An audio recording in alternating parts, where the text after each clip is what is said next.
God bless everyone around the globe.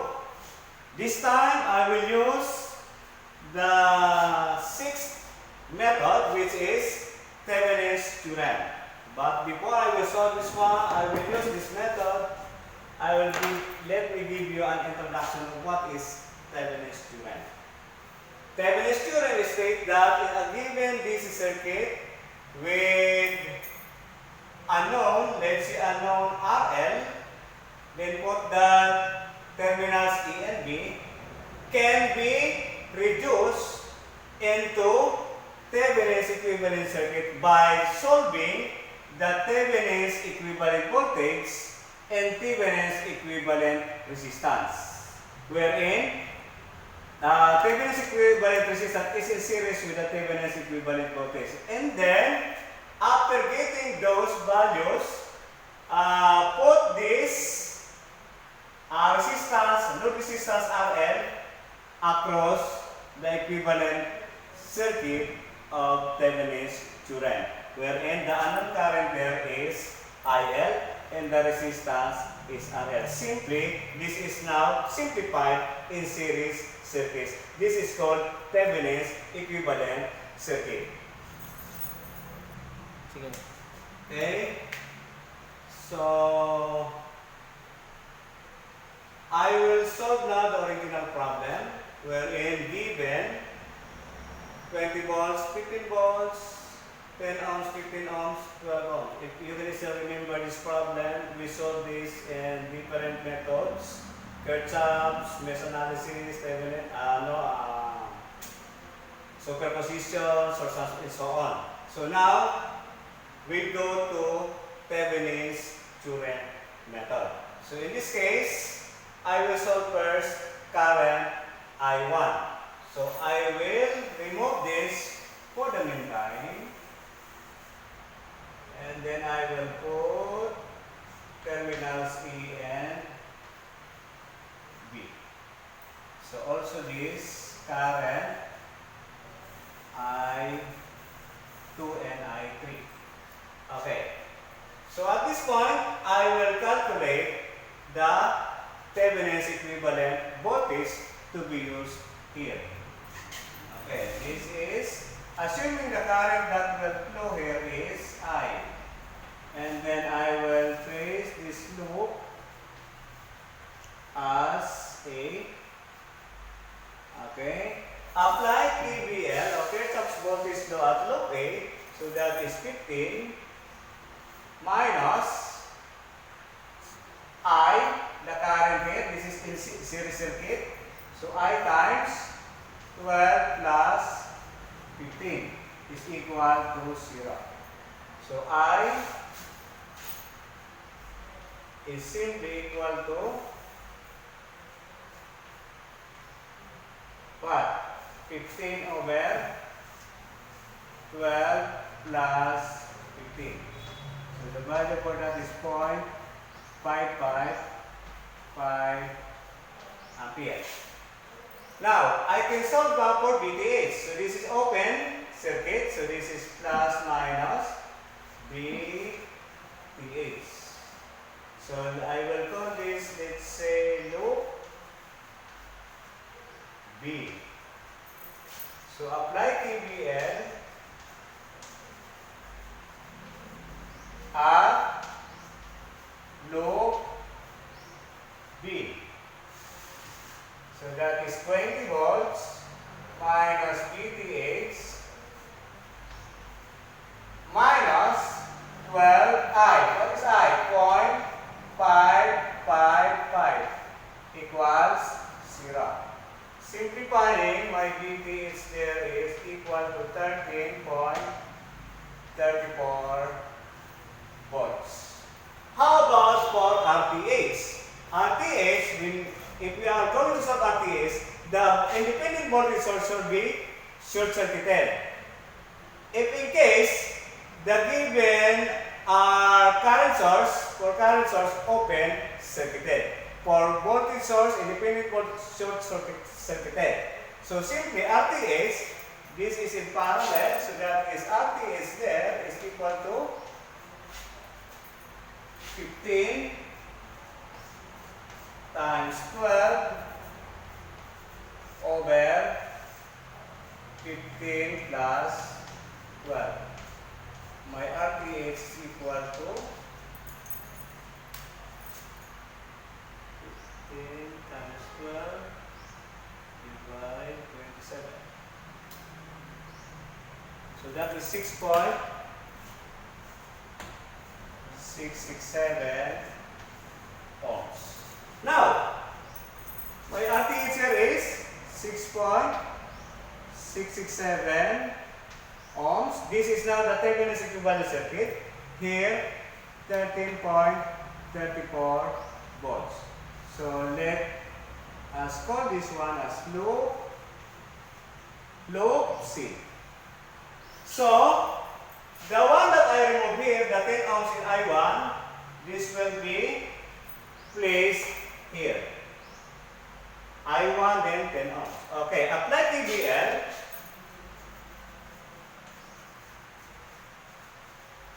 At loop C. This one. So that is 13 point VTH rather minus I1 RTH plus 10 ohms is equal to 0. Simply I1 is equal to VTH over RTH plus 10. So I1 is equal to, what is my VTH? So 13.34 divided by RTH equal to 6.667 plus 10. I1 is equal to 0.8 ampere.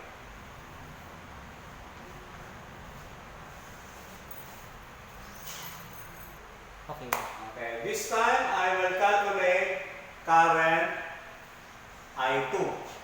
So, since this is the original circuit, I will remove I1, current I1, and current I3. Okay, then I will open this one, and write the right terminals A, B. Why A, B? Because the direction of the current is going to the left. So this is A, B. So this is my VTH. So plus, minus. Since that is open, I can get the current flowing here. Let's say IX. So consider this one, to solve for IX, consider this one as loop A. Okay? So to calculate IX, because I need this IX to calculate for Thevenin's equivalent voltage. That is open. So this apply KVL at loop A. So 20 minus 10 minus IX, 10 plus 12 equals 0. So IX equals 20 over 22. IX equal to 20 divided 22 equals. That is 0.909 ampere. 909 ampere. Next, since this is open, I can now calculate VTH by simply using this loop. Counterclockwise. Let's say call this as loop B. Apply KVL at loop B. So that is 15 minus VTH minus 12 IX. What is IX? That is 0.909 equals 0. Simply my VTH there is equal to times 12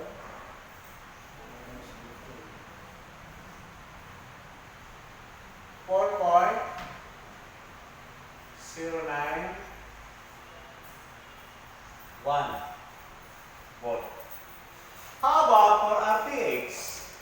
RTH is equal to, simply, this is 10 ohms and 12 ohms are connected in parallel. So my RTH there is equal to 10 times 12 over 10 plus 12. My RTH is equal to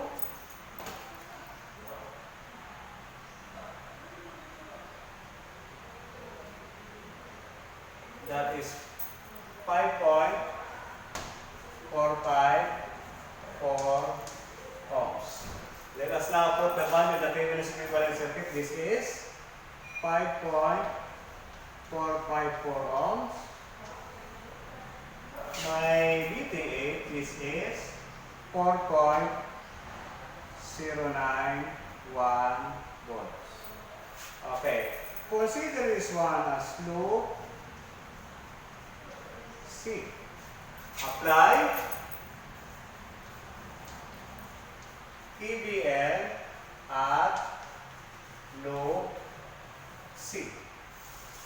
So that is 4.091 minus I2 times 5.454 plus 15 equals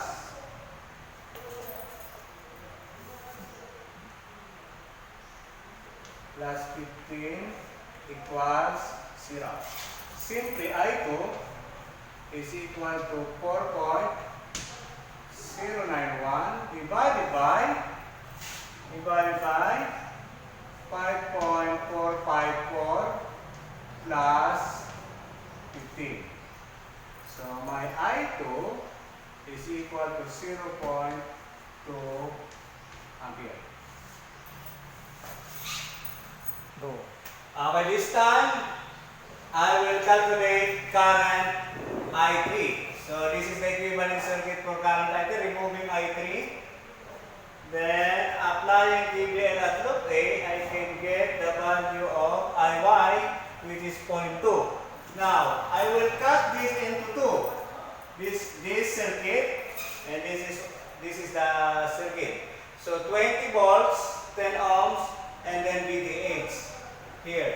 The VTH here. So applying KVL at loop B, so I got 18 volts. For my RTH, considering branch current I3, that is RTH is 10 times 15 divided by 10 plus 15, 6 ohms. So 6 ohms, I will put it here.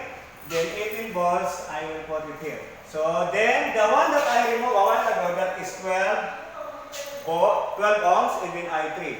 So applying KVL at loop C, I got the value of the current I3 as 1 ampere. So we arrive with the same answer as we solved. I1 is 0.8, I2 is 0.2, then I3 is 1 ampere.